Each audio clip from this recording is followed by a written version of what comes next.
You are all weirdos. Weird science is the revolution. Weird science is the revolution. Hello, everybody, and welcome back to the Book of the Week show, the comic book of the week, the best of the comic. I don't even know what the hell the show is called anymore. The best new comics of the week show. Is that what it's called, Gray?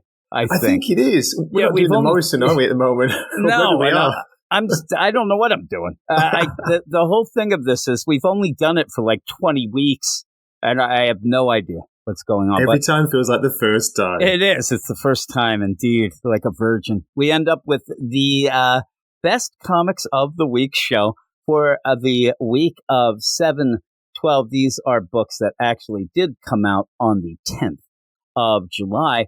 And we didn't read a lot of comics this week, me and you combined. I had some issues. You got lazy. I don't know why. You didn't really tell me why you didn't, but I actually had a bunch of personal issues, so I couldn't read as much as I'd like. And so there's probably going to be some books that you're going to wonder, like, why didn't they pick that? Oh, even stuff that we always love that may be falling through the cracks. But that's why, as we always say, that we want everybody out there to give us your books of the week in the comments below, and you can fill in the spaces here because we said this is one of those shows that, people can learn maybe some new books or grab some things that they didn't think they were going to get or didn't even know came out. But this is going to be pretty quick, so it's going to be easy peasy. We start with DC as we always do, and we're going to start with you, Gray.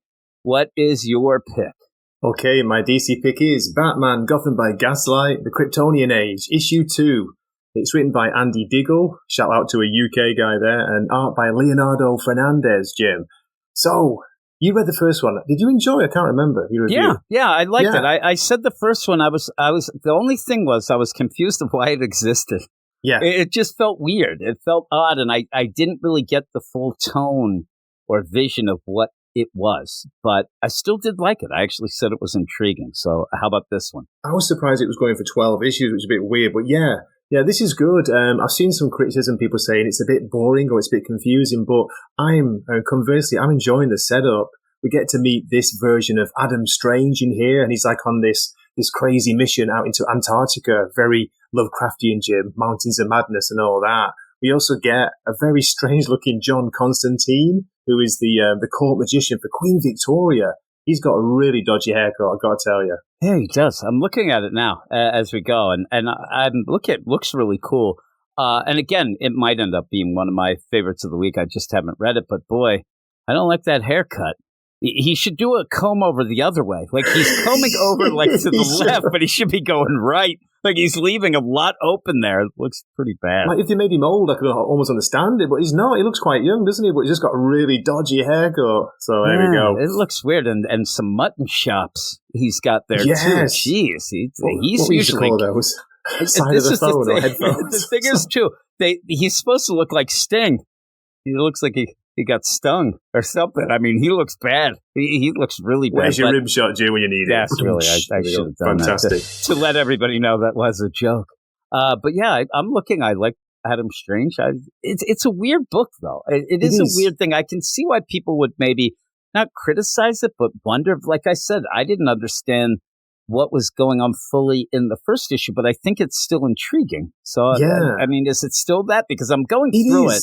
We continue with, like, last time we saw Batman, he was fighting on top of a train, fighting Talia al Ghul, just met the League of Shadows. That was pretty cool, and that does continue in here, but we do get like 3 or 4 different plot lines going on, so, maybe people are finding that a bit confusing, but I like it. I like the building up the world. Yeah, and I think the art's, it's not the most fantastic art I've ever seen, but it still looks pretty cool, and I was worried when I read the solicit for it. It did seem like there was a lot going on in this issue, and I see there is. But I liked seeing Adam Strange, and don't like seeing that Constantine, but I like that he's in the book. I mean, he's pretty disgusting. It's perfect, isn't it, that he's a court magician for Queen Victoria, and he's really, really sarcastic with her. It's great. Oh, yeah. So, yeah, I'm looking forward to it. So that is your first pick of the night. I'm going to have one more DC pick. I think it'll be a shocker. Not a shocker to some, but it might be surprising of what we didn't pick. but I'm picking from the DC Vault, Death in the Family, Robin Lives #1, written by J.M. DeMatteis, art by Rick Leonardi. And the only thing that I actually really don't like about the book is that it's $4.99. It's a little pricey of telling basically a what if. It's a 4-parter. I think that's like $1 too much for what you get. It's not really oversized, but if you don't know, it's continuing that idea that Jason Todd did not get killed by the Joker, but now we're going to go fully forward to see what happens. And me and my man Eric were talking about it on our Patreon. We did a extra special Patreon exclusive show on this just because we just wanted to check it out. And when we were talking about it, like, I think that what you do in this is by the end, things still probably will fall into place, like almost like they were fated, like Jason won't be Robin in some different way or whatever. Eric just thinks it's just going to be like, hey, whatever, go forward and do whatever you want. But I get that feeling that it's going to be this weird play. But the big thing is Joker doesn't kill Jason. Jason survives. His mom, unfortunately, R.I.P., but she kind of was a jerk anyway. But in the meantime, there's a mystery. Joker gets shot at the beginning of the issue. Then you go back in time to kind of start from where Jason recovers.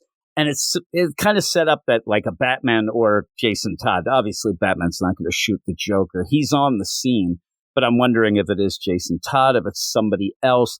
I liked it. I thought it was pretty cool. I think it's kind of a neat play. It does a little bit of what, we have over at Marvel with a lot of those, hey, the symbiote Spider-Man 2099 that we have, or the Peter David Maestro stuff and that sort of thing. I like that. I like when they go back and do these. This is more of a what if, but they can't call it a what if because Marvel does it, but that's really is what if Jason lives. And I thought it was pretty cool. I think that people might get a kick out of it. Again, though, $4.99 is a little pricey for 4 issues. And, it's not a prestige format. It's just this deal, but it actually has the imprint on it from the DC Vault. And I'm wondering if they're going to do any more of that. That could be interesting. Yeah, that'd be Jim, cool. I'm just looking at the opening page. Wow, without spoiling anything, that's some opening page, isn't it? Yeah, that's what I'm saying. It's pretty cool. And if you look at the art by Rick Leonardi, they do, and I'll actually even spell it, the colors do a lot of the work because they're a little bit muted as if it's an older comic that's kind of been sitting around. I can see that, yeah. And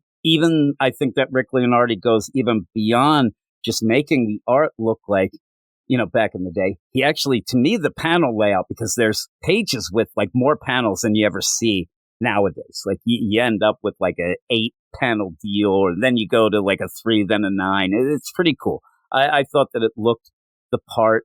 The only other thing that I wish we had more of, you get more of a narration from a psychologist, a doctor that Batman brings in to kind of examine and talk to Jason.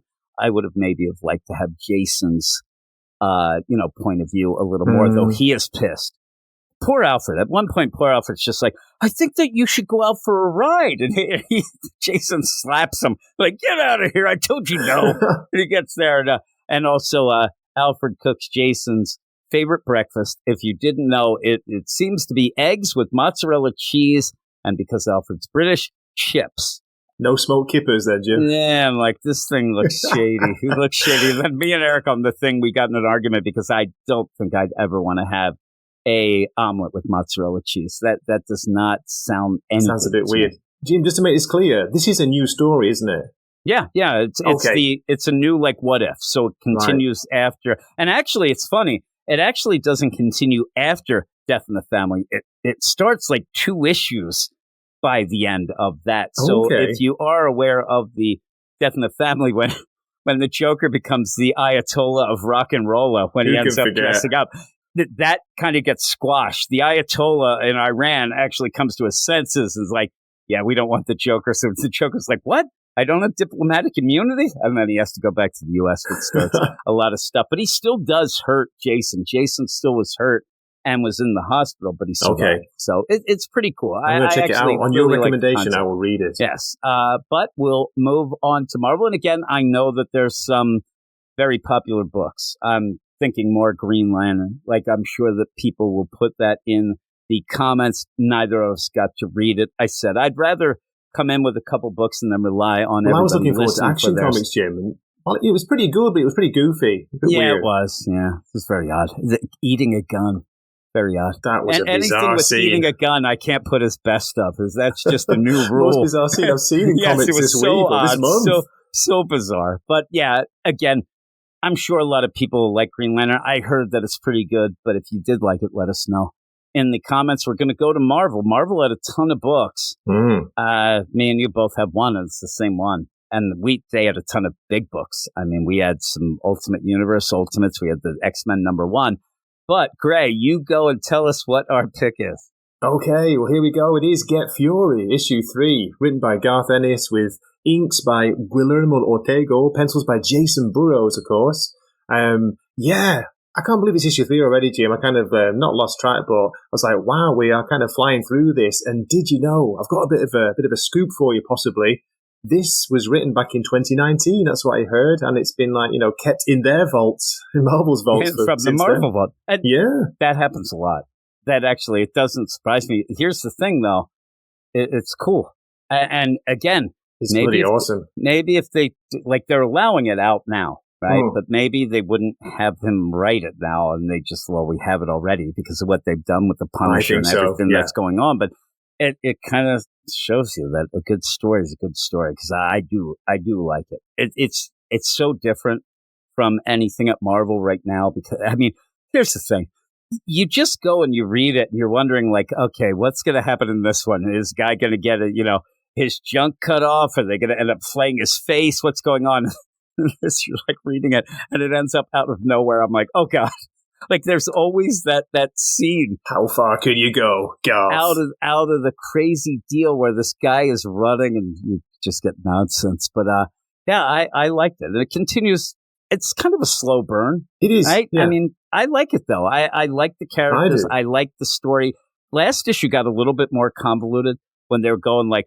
It felt like a he said, she said deal about, well, you had these guys and they were outside the CIA but if he knew that, yeah. So, but that gets them fully involved, and it actually feels very cinematic. It feels like this could be like a crazy movie. It almost feels. I'm just loving this version of Nick Fury, of course, Jim. Great seeing him and Frank Castle. It makes me realize I actually do miss, the real Punisher, because he's really good in this. I know, yeah. And speaking of which, if we're in Vietnam, he's not running around with the costume this is before. No. So, but he's still Frank Castle, and he still kicks ass, and it's still that's all you need. You know what I mean? And he's really good. And then a guy. Do you ever see the show Felicity? No, I haven't. There was a scene in Felicity that me and my wife were watching it back in the day, and there's just like this guy. And he's like, okay, see you later, and then he gets hit by a bus. It was one of the most shocking things. And it happens in this. I was like, oh no, Felicity. The guy's like running, and next thing you know, he's under a bus. I'm like, this is brutal. But again, Frank is really, it's funny to say under the gun, but the idea where he is in enemy territory, he's pretending he's Russian, doesn't speak Russian, he barely speaks anything. Yeah. And it's like Clint Eastwood in Firefox. He's not on. Yeah, I saw that twice in the movies. You end up where he doesn't have any guns, and he's grabbing people. Oh my God! But he's so much bigger than anybody else, which is crazy. But I did like it. I liked it a lot. But that's it for Marvel. Again, don't be afraid to suggest that you like the Ultimates or whatever. I ended up having a bunch of people yell at me about the Ultimates, and I don't get why.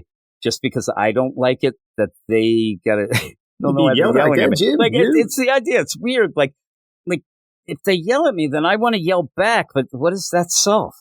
It's basically you like it, I don't. That's fine. I really, if that's all it is, that's fine. Just discuss it. But yeah, a couple of people. One guy used very bad words and told me that I was an effing a-hole. If you know what I mean.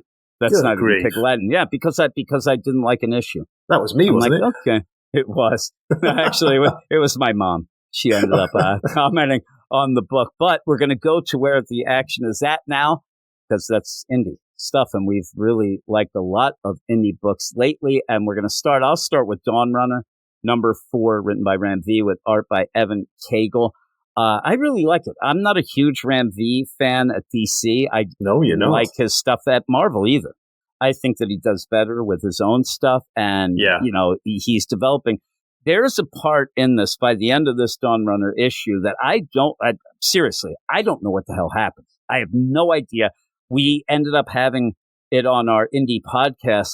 I didn't even know how to explain what happened because it looks like there's like an integration morphing type deal, but you don't really know. We're going to have to wait till next issue, I guess. But you continue the idea of these alien Tetsas, and you ended up having this huge one come down, and it's just destroying everyone. And the Dawnrunner and Anita, the main character, she goes after it, but she's been mind melding with it's so weird, mind melding with the dead guy who they kind of made her Tetsa Dawnrunner from. But in the end, it's really wacky, and I don't know what happened, but it's really good. And if you like something like Kaiju number 8 or Monster number 8 at Manga Deal, or if you like Pacific Rim, everybody says Pacific Rim. I think that's the obvious kind of deal. I think it's way more like Kaiju number 8, and what happens in this issue makes it even more like Kaiju number 8, to the point where I'm hoping that people don't get like, you're stealing it, or, you know, it's too much like it, because it's crazy, and I don't know what happened.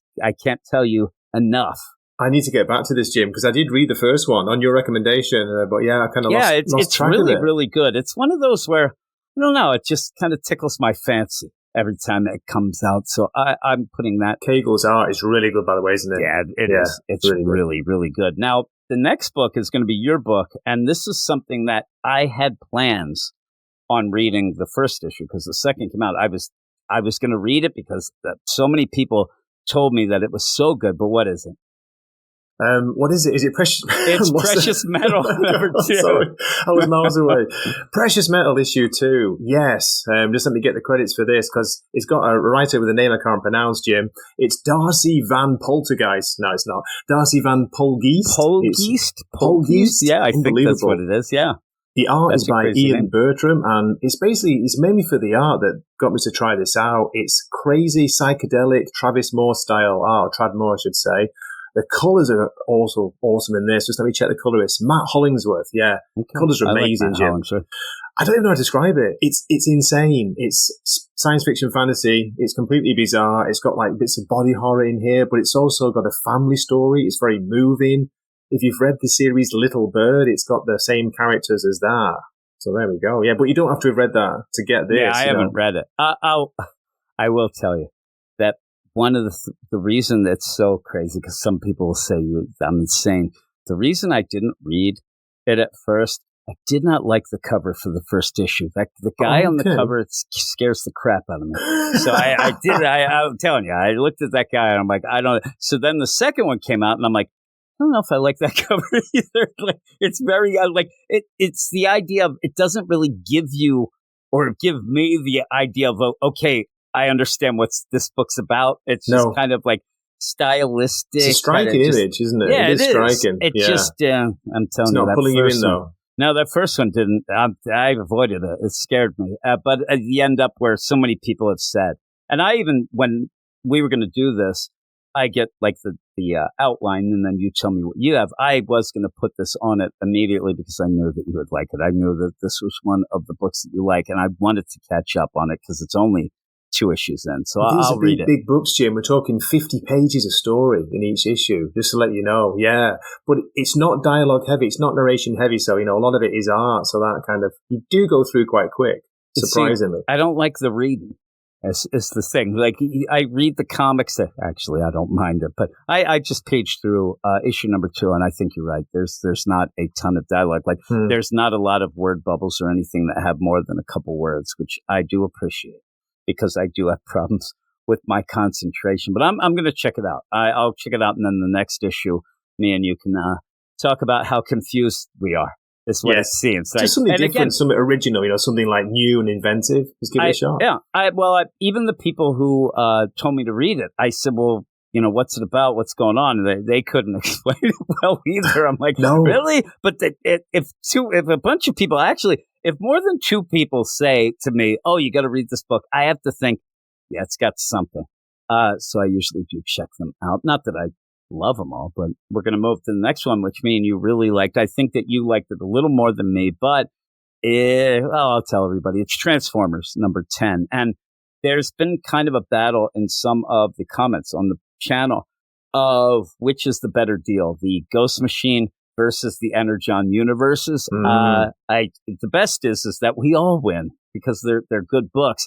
Personally, I like the Ghost Machine stuff a little more, only because it's starting out fresh. You kind of jump in new. I don't know a lot about the Transformers. I'm more, if anything, a G.I. Joe fan. I'm not even that versed in that.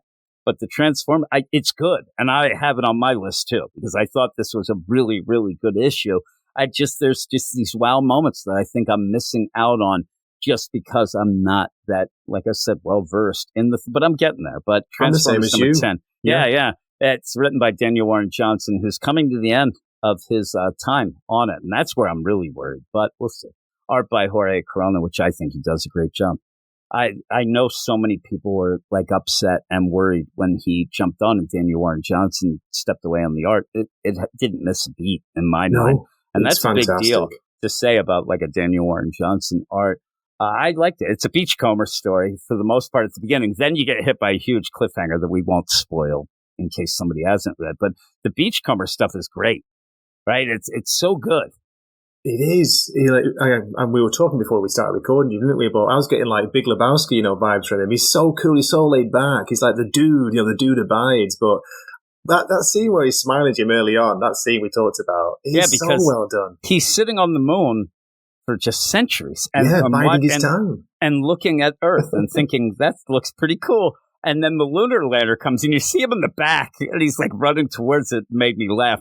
But then the lunar module takes off and he's holding on to it with his teaches a ride on the lunar module. So good. So and cool. You see the Earth through his Jose Canseco glasses. I don't think you'll get that reference, but you end up where it's so cool. And then he comes down and the best is he could have, repaired the Autobots and the Decepticons before they actually did, but he went many years before. I'm with him. He ended up where he thought, if I flip the switch, they're going to fight again. They're going to destroy this planet. He made the right decision, Jim. He did. And the best, he really likes Earth, so that then he grabbed a bunch of Energon and ran. And when they came to, the Energon was gone. I think he probably has like this cabana with a bunch of Energon, because he's even offering some Energon to Astro Train, who's tied up in rusty chains at that point.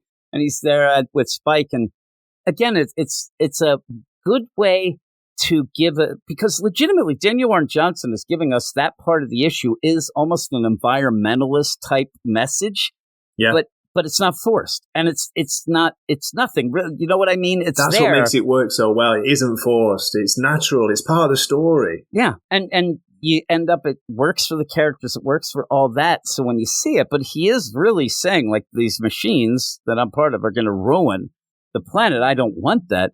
And it's just that subtle deal that made it good. But on the Decepticon side, they've been building that crazy Stargate. As I think that Eric told me it's like called the Space Gate or something. I just like to go Stargate Classic. But they want to get back to Cybertron. And boy, if you have a yin and a yang or a juxtaposition of thing, Beachcomber doesn't want to get the Transformers resurrected because they're going to ruin the Earth. You end up where Shockwave just wants to get everything, like whales, everything's getting destroyed to fuel up. Oh my God. When you were reading it, did you kind of like, because all of a sudden Shockwave is like frolicking around and he jumps in the water. He's like, isn't it great? I'm like, what happened to him? Yeah. And then we see what happened. He's loving those whales, isn't he, for many reasons. Yeah, I'm like, oh, it's great. And then they're just getting chopped up and cut in this thing to fire up the Stargate. But you have a bunch of other things that are kind of spoilers. But the big thing is the cliffhanger's huge. I mean, huge. Oh, massive. So, yeah, you have to check that out. And we won't spoil that, but it's really, really cool. Again, I ended up where I read it. And again, I don't have that like big wealth. But then when we talked about it on our indie podcast, I got excited about it. My score like went up. And now we're talking about it in general. And now my score is going up again.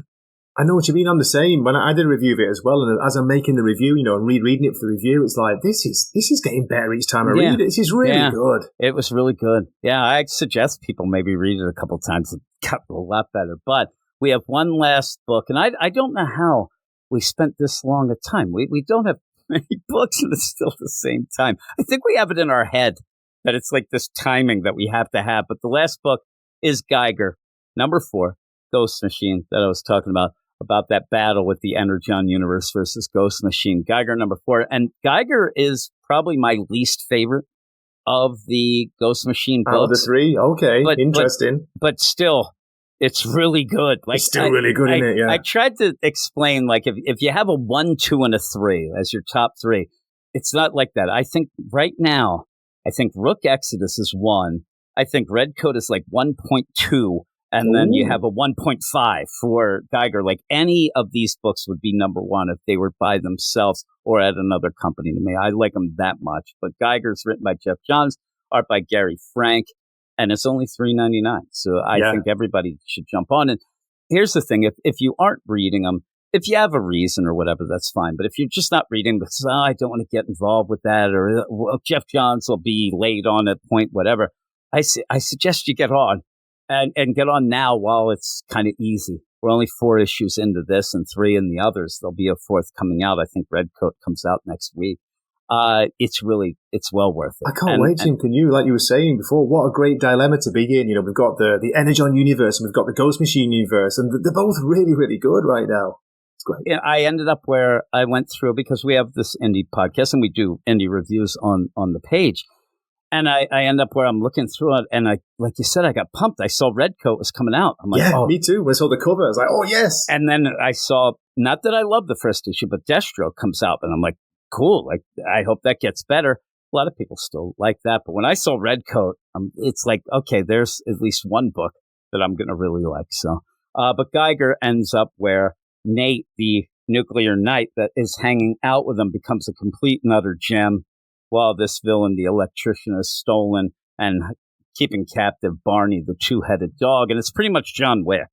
I saw some people giving this issue crap because they said not enough happons and it's kind of boring. Wow. I'm like, I didn't think it was boring at all. No. I thought it was really good. Great. And you end up where once Barney's gone, you end up having Geiger basically say, I'm done. I changed my mood, because what you end up having Nate says, I thought you said you weren't in the mood to fight or kill anybody. He's like, my mood has changed. And he goes he's blaming Nate initially, isn't it? It's like, the Barney followed you because good old Nate was going to try and find the book that Geiger was reading and get him another copy. So Barney went out and Barney got captured. But Jim wanted to say the character development in this issue, I think that's really, really strong. Yeah, I'm telling you, you end up where when Nate first showed up, he was annoying. He was like, oh, this guy's annoying. Now I kind of love him. And what Jeff Johns has done, and this has happened in other books of his for me as well, is he makes you fall in love with the character, but you don't really know you have until something then happens, and then you're like, oh crap, I love this guy, even by the end of this issue. But he ends up doing whatever he can to help Geiger, Tariq, and he's just so... He proves he's a knight. He becomes a knight in this issue. Yeah, he does. Yeah. He yells, tally ho. And he even has a moment with a little girl that's in an awful situation. It's a really nice deal. And even when I loved it at the beginning, like little things like when Tariq says, it's your fault. Like, didn't you see Barney following you? And he's like, I can't see shit in this helmet. And he has to say, that was funny. He's like, you put it on and see. And he's like, whoa, I don't want to put that thing on. Probably stinks. But even then, I like how it kind of plays like Otis to Lex Luthor in the movie, like, Mr. Geiger. And it annoyed me at first, and I love it now. He's like a pure-hearted guy who just wants to do better, and that's how he showed up. He said, I want to be better. That's why he went. He realized he was in a bad situation, wasn't he? And he got out of it, and now he wants to make up for it, and he's helping out Geiger, who's become his friend. Yep. Yeah, and you could tell, too, when he started, kind of blaming Nate for Barney, you could tell, like, he felt bad then and kind of pulled it back. But by the end, like they are, like at first, remember, Geiger was like so annoyed with Nate, and like he was, get out of. You could tell they're becoming friends. And stop following me. Yeah, leave me alone. By the end of the issue, there's bad things happening. I mean, it looks like we could lose both of our main characters. It's so bad, but it makes a good villain. This electrician, pretty crazy guy. Pretty crazy deal. And Nate Jim, also... we always like rave about the art, by the way, which is, again, it's outstanding by Gary Frank. But the colours, Brad Anderson colours, I don't know what he's doing, but he makes every page pop, doesn't he? Yep. Yeah, it's awesome. And again, that's one of the reasons a lot of people read, paper. They have it. I don't mind having it in my hand or whatever. on my tablet. That thing pops, so I really like it. But it's definitely, I think Transformers and Geiger are up there. I think I like Geiger a little more. That would be my book of the week, but Transformers is up there as well. And it continues to have, we have more indie books than the big two almost every week. And I don't mind. I mean, I'm really a DC Comics fan, but I don't mind reading good comics. So wherever they are, I will go and we'll see. But yeah, like I said, that's our picks for the week. I think that the list probably would have been a little bigger if we had to. You are all weirdos. Weird science is the revolution. Weird science is the revolution.